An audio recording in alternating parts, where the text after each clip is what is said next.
आज की वीडियो में हम समझेंगे मार्केट सेगमेंटेशन क्या होता है और उसके एडवांटेजेस क्या होते हैं। तो वीडियो स्टार्ट करने से पहले मैं आपको एक बार याद दिला दूं कि अगर आपने मेरे चैनल को सब्सक्राइब नहीं किया तो प्लीज सब्सक्राइब जरूर करिएगा और अपने फ्रेंड्स का जरूर शेयर करिएगा। मैं रोज एक नया वीडियो अपलोड करता हूं ताकि ज्यादा से ज्यादा स्टूडेंट्स को मैं क्वालिटी एजुकेशन प्रोवाइड कर सकूं यूट्यूब के माध्यम से। तो चलिए आज का वीडियो स्टार्ट करते हैं। सबसे पहले मीनिंग समझते हैं मार्केट सेगमेंटेशन का। देखिए, लेमन टर्म्स में समझाऊं तो मार्केट सेगमेंटेशन का मतलब होता है मार्केट को छोटे छोटे टुकड़े में डिवाइड कर देना ताकि ओवरऑल बेनिफिट हम लोग ले सके। आपको एकदम इजी एग्जांपल देके समझाता हूं। अगर इंडिया की बात करें तो इंडिया एक बहुत बड़ी कंट्री है, लेकिन अगर उसको सेगमेंट में डिवाइड कर दे, फॉर एग्जांपल ज्योग्राफिकली डिवाइड कर दे, तो हम लोग बोल सकते हैं नॉर्थ इंडिया, नीचे साउथ इंडिया, गुजरात के साइड पे वेस्ट इंडिया और कोलकाता की साइड पे ईस्ट इंडिया। तो इसका मतलब क्या हुआ, मैंने पूरे इंडिया को डिवाइड कर दिया और अगर डिवाइड करना चाहो तो बीच में आ गया सेंट्रल पार्ट ऑफ इंडिया। तो इससे क्या हुआ, हमने ज्योग्राफिकली सेगमेंट्स बना दिए जिससे हम लोग ओवरऑल बेनिफिट ले सकते हैं मार्केट का। क्यों? क्योंकि बहुत सारी ऐसी चीजें होती है जो नॉर्थ इंडिया में फेमस होती है लेकिन वो साउथ इंडिया में नहीं चलती।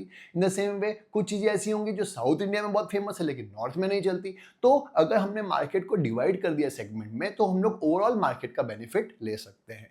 एक और एग्जांपल दूं तो कार्स में भी अगर आपने देखा हो तो अलग अलग सेगमेंट्स होते हैं। जो छोटी कार्स होती है, पीछे से दबी हुई कार्स होती है, उसको हम लोग हैचबैक्स बोलते हैं। जो लंबी कार्स होती है जिसमें कंफर्ट जाता है उसको हम लोग सीडेंस बोलते हैं। इन द सेम वे जो थोड़ी सी ऑफ रोडिंग कैपेसिटी वाली कार्स होती है उसको हम लोग एसयूवीज बोलते हैं। आज की डेट में जो छोटी छोटी एसयूवीज बन रही है उसको माइक्रो एसयूवीज में हमने डिवाइड कर दिया। तो कुछ लग्जरियस कार भी होती है। तो हमने क्या किया, हमने कार्स को अलग अलग सेगमेंट में डिवाइड कर दिया कि जिसकी जैसी रिक्वायरमेंट है हम उसके हिसाब से उसको वो कार बता सकते हैं और ओवरऑल बेनिफिट ले सकते हैं। तो इसको बोलते हैं मार्केट सेगमेंटेशन। तो वो लिखा हुआ भी है। In simple terms, market segmentation में be defined as process of dividing a market into different सब मार्केट्स। हमने क्या किया, मार्केट को डिवाइड कर दिया किसमें, डिफरेंट सब मार्केट्स में, on the basis of some definite criteria, अलग क्राइटेरिया के बेसिस पे। तो ये क्राइटेरिया कोई भी हो सकता है, जैसे मैंने एग्जांपल दिया इंडिया के बेसिस में ज्योग्राफी हो सकती है, क्लाइमेट के बेसिस पे भी दे सकते हैं, कार्स में हमने अलग अलग टाइप ऑफ कार्स के बेसिस पे दे दिया एंड सो ऑन। तो अलग अलग क्राइटेरिया के बेसिस पे जब हम लोग मार्केट को सब मार्केट्स में डिवाइड करते हैं तो उसको मार्केट सेगमेंटेशन बोलते हैं। सिंपल। अब बात करते हैं advantages of market segmentation. Number 1, significant increase in sales. देखिए, जब हम लोग मार्केट को डिवाइड कर देते हैं अलग अलग सब मार्केट में तो इससे ओवरऑल सेल्स जो है वो इंक्रीज हो जाती है। अब आप बोलोगे कैसे इंक्रीज हो जाएगी, मैंने आपको बताया कि जब हम लोग मार्केट को सेगमेंट में डिवाइड कर रहे हैं तो हम लोग ये भी समझ रहे हैं कि किसकी कैसी रिक्वायरमेंट है। जैसे मेरे एग्जाम्पल को कंटिन्यू करते हुए मैं आपको बताता हूँ कि हाँ भाई, नॉर्थ इंडिया में और साउथ इंडिया में क्या फर्क है। फॉर एग्जाम्पल, अगर मैं साड़ी मैन्युफैक्चरर हूँ तो मैं देखूंगा कि नॉर्थ इंडिया में थोड़ी सी कंपनी छोटी साड़ी पहनते हैं और साउथ इंडिया में थोड़ी सी लंबी साड़ी पहनते हैं। तो हमने देखा कि साउथ इंडिया की रिक्वायरमेंट कैसी है, उसके हिसाब से 6 मीटर की साड़ी हमने वहां पे एक्सपोर्ट करना शुरू कर दी और नॉर्थ इंडिया में रिक्वायरमेंट कैसी है उसके हिसाब से 5 मीटर की साड़ी वहां पे एक्सपोर्ट करना शुरू कर दी। तो इससे क्या हुआ, जिसकी जैसी डिमांड थी उसको वैसा सप्लाई किया। इससे ओवरऑल सेल्स क्या हो जाएगा, इंक्रीज हो जाएगा। तो जब हम लोग मार्केट को सेगमेंट में डिवाइड करते हैं उससे हमको मालूम पड़ता है हर एक सेगमेंट की रिक्वायरमेंट क्या है और हम उसके हिसाब से उसकी रिक्वायरमेंट को केटर कर सकते हैं और ओवरऑल सेल्स को इंक्रीज कर सकते हैं। Number 2, proper market strategy. देखिए, जब हमको समझ में आएगा कि किसकी कैसी रिक्वायरमेंट है तो हम लोग अपनी स्ट्रेटेजी को भी उसके हिसाब से बना सकते हैं कि हाँ भाई, इसकी रिक्वायरमेंट ऐसी है तो उसको ऐसा दे दो, इसकी रिक्वायरमेंट ऐसी है उसको ऐसा दे दो। अगर हम लोग सेगमेंट में डिवाइड नहीं करेंगे, सबको एक जैसा ही प्रोडक्ट देंगे तो सबकी डिमांड जो है वो फुलफिल नहीं होगी, तो हमारी स्ट्रेटेजी कभी भी कामयाब नहीं हो सकती। लेकिन अगर हमने मार्केट को डिवाइड कर दिया सेगमेंट में तो जिसकी जैसी रिक्वायरमेंट है हम लोग उस पोजीशन में होंगे कि उस रिक्वायरमेंट को उसके हिसाब से हम लोग फुलफिल कर सकते हैं। और वो पॉसिबल तभी है जब हमने मार्केट को तोड़ दिया है और उसके हिसाब से एनालाइज किया है और उसके हिसाब से स्ट्रेटेजाइज किया है। सिंपल। तीसरा, प्रोडक्शन अकॉर्डिंग टू नीड्स। अभी मैंने आपको समझाया मार्केट सेगमेंटेशन करने से हम लोग जिसकी जैसी रिक्वायरमेंट होती है उसके हिसाब से प्रोडक्शन कर सकते हैं और उनको गुड सप्लाई कर सकते हैं। फॉर एग्जाम्पल, नॉर्थ इंडिया में अगर आप जाएंगे तो वहाँ पे मोमोज की रिक्वायरमेंट बहुत ज़्यादा होती है तो हम लोग वहाँ पे मोमोज सप्लाई करेंगे। लेकिन साउथ इंडिया में जाओगे तो वहाँ पे डोसा, इडली या साउथ इंडियन फूड की रिक्वायरमेंट ज़्यादा होती है तो हम लोग उसके हिसाब से प्रोवाइड करेंगे। तो इसका मतलब क्या हुआ कि जैसी रिक्वायरमेंट होती है हम लोग उसके हिसाब से स्ट्रेटेजी क्रिएट कर सकते हैं और लोगों की नीड्स को फुलफिल कर सकते हैं, प्रोवाइडेड हम लोग सेगमेंट बराबर से बना रहे हैं।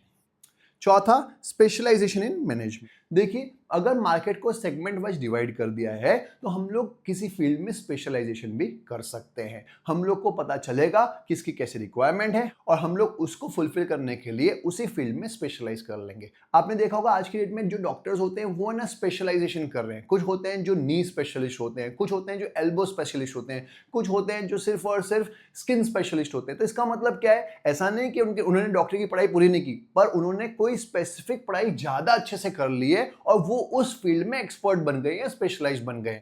तो वो भी एक तरह से सेगमेंटेशन ही है। उन्होंने एक पर्टिकुलर बॉडी ऑर्गन को इतनी डिटेल में समझ लिया कि वो उस फील्ड के स्पेशलाइज्ड बन गए हैं। जैसे कई होते हैं जो नी स्पेशलिस्ट होते हैं कि हाँ भाई नीज के बारे में उनको सब कुछ पता होता है कि नीज में क्या क्या प्रॉब्लम आ सकती है और क्या क्या उसके इलाज है। तो वो डॉक्टर स्पेसिफिकली सिर्फ और सिर्फ नीज की प्रॉब्लम का ही इलाज करते हैं। तो इसका ये मतलब नहीं कि बाकी सब चीजें उनको नहीं आती, लेकिन वो स्पेशलाइज किस में है, नीज में।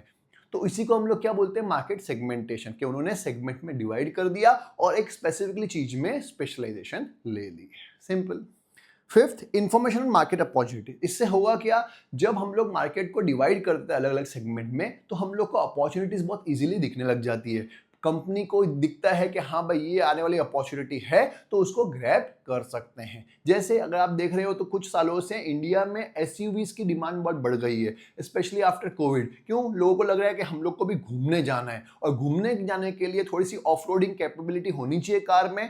स्पेशली इंडिया जैसी कंट्री में जहाँ पे रोड्स बहुत अच्छी नहीं है तो वहाँ पे थोड़ी सी ऑफ रोडिंग कैपेसिटी अगर कार में होगी तो लग्जरी बढ़ जाती है। तो इसकी वजह से क्या हुआ, ज़्यादा फोकस किसके ऊपर हो रहा है, एसयूवीज में और छोटी माइक्रो एसयूवीज के ऊपर। तो ये देख रही है कार मैन्युफैक्चरिंग कंपनीज भी और इसलिए ऐसी कार्स इंडिया में ज़्यादा चल रही है as compare to sedan, as compare to hatchbacks.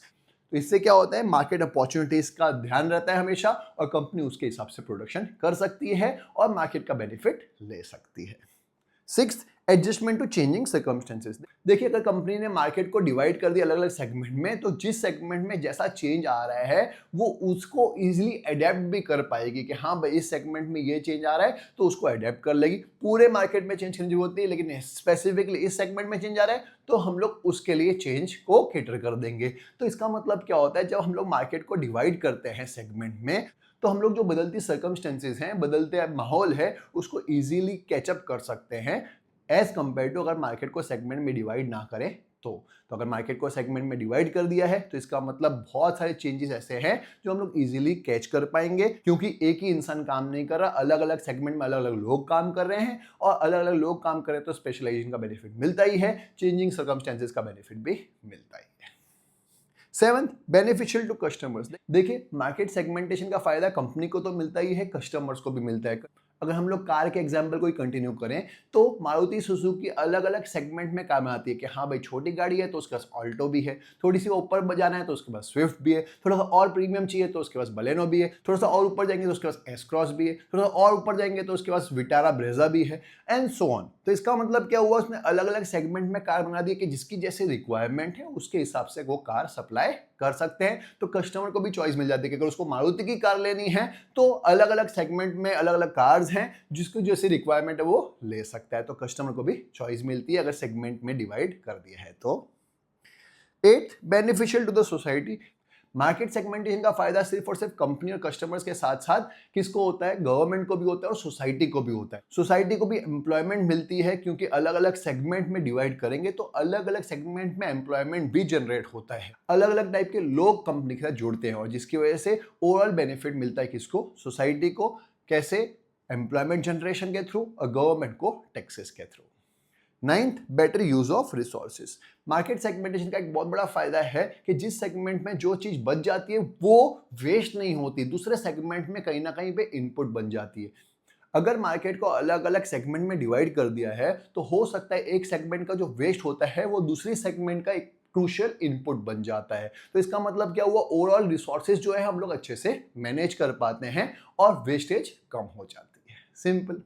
और last, beneficial to small firms. और छोटे छोटी कंपनियों को या छोटे छोटे फर्म्स को तो मार्केट सेगमेंटेशन का बहुत फायदा होता है। क्यों? क्योंकि उनको पता है जहां पे कंपनी बड़ी बड़ी कंपनी नहीं पहुंच सकती वहां पे स्मॉल फर्म्स पहुंच सकती है कि हाँ भाई बड़ी बड़ी चीज़ों में तो बड़ी बड़ी कंपनी ऑलरेडी घुस गई है, लेकिन बड़ी कंपनी हर जगह नहीं पहुंच सकती, तो स्मॉल फर्म्स उस सेगमेंट में जा सकते हैं जहां पे बहुत ज़्यादा कॉम्पिटिशन नहीं है। इसकी वजह से क्या होगा, स्मॉल फर्म्स भी अपने आप को सर्वाइव करने में हमेशा आगे रख सकती है। सिंपल। तो ये 10 फायदे थे मार्केट सेगमेंटेशन के। मुझे उम्मीद है आपको समझ में आया होगा। कोई डाउट हो तो जरूर कमेंट सेक्शन में लिखिएगा। अगर आपको वीडियो अच्छा लगा हो तो शेयर जरूर करिएगा अपने फ्रेंड्स के साथ, ताकि वो लोग भी अच्छे से पढ़ सके। मिलते हैं नेक्स्ट वीडियो में।